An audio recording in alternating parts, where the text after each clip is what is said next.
following that psychological bombshell of Reform UK beating the Tories into third place in a reputable YouGov poll, Reform on 19% and Tories on 18%, and also Labour in a bit of a freefall down from 48 to 38%, the panicky hit pieces and attacks on Farage have been ratcheted up to the point where he's now being labelled a terrorist. This was Labour grandee Peter Mandelson with Trevor Phillips again on Sky News, so to quite a big audience. Would you contest the view taken by some, I think probably including me, that Nigel Farage arguably is the most consequential British politician of the last 20 years? Yeah, I think he terrifies the Conservative Party.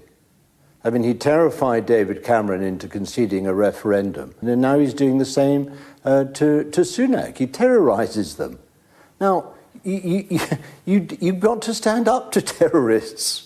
Couple of points here. Mandelson does go on to say, I don't mean he's literally a terrorist. Having said he's literally a terrorist, he starts out by saying he terrifies them, which is the correct language in context, terrifies. Then he switches it to he terrorises them, and then he says, you've got to stand up to terrorists. Yeah, I think he terrifies the Conservative Party. I mean, he terrified David Cameron into conceding a referendum, and now he's doing the same to Sunak. He terrorises them. You've got to stand up to terrorists. So I don't mean he's literally a terrorist, as he does go on to say.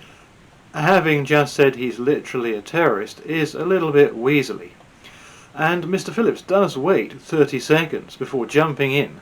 And when he does, it's not to distance himself from the comments. He doesn't say, oh, well, we just need to clarify here that Nigel Farage is not a terrorist, but to say that Farage would probably disagree that he's a terrorist. I'm sure that next time Mr. Farage is in here with me, he will deny that he's a terrorist. So Farage is now a terrorist. I don't know where you take it from there. Where is the left to go? And the reason the hatred started piling up on Farage, along with the now escalating poll numbers, was that previous encounter with the same Trevor Phillips. We have a growing number of young people in this country who do not subscribe to British values, in fact, loathe much of what we stand for. Are we talking about Muslims here? We are. Are we talking about Muslims with that supercilious sniff? Oh, darling, please.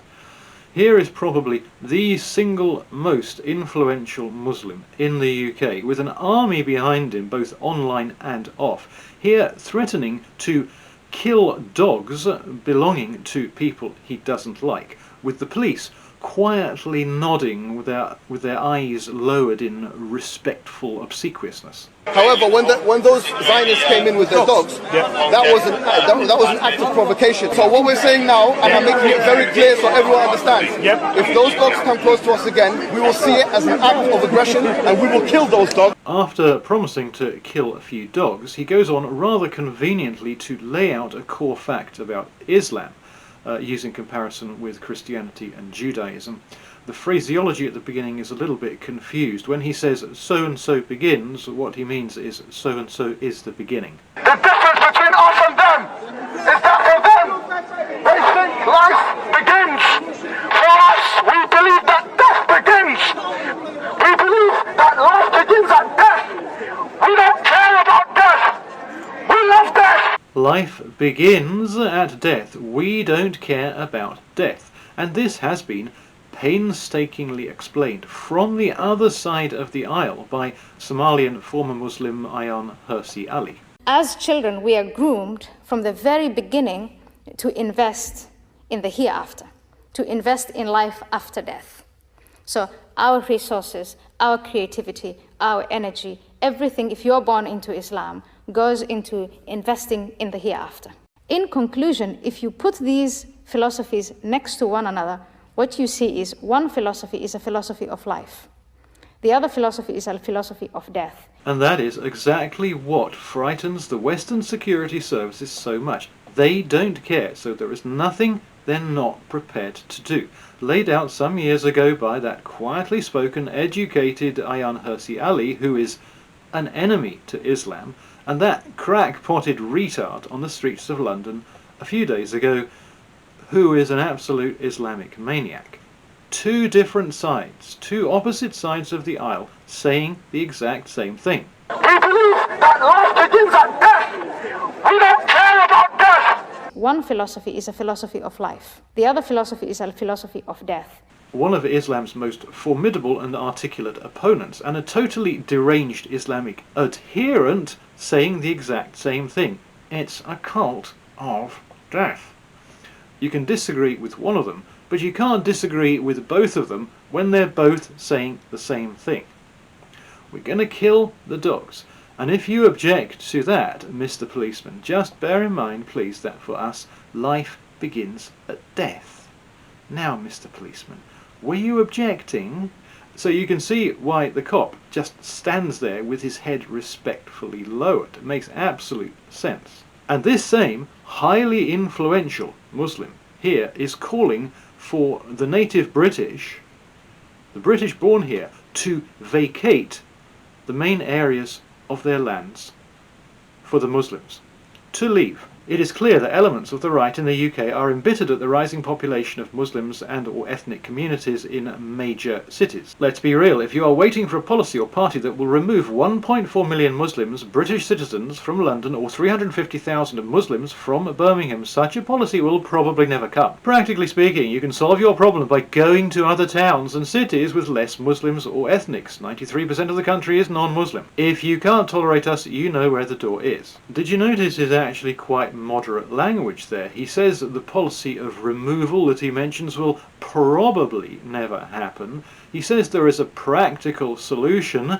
You know where the door is, folks. And he says, well, there really aren't all that many of us. 93% of the UK is still non-Muslim. So he's actually speaking quite reasonably there. In the video, he's shouting and screaming like an absolute lunatic. But there, he's quite measuredly telling the British people that if they're not happy, they can leave the main areas of the country to the Muslims.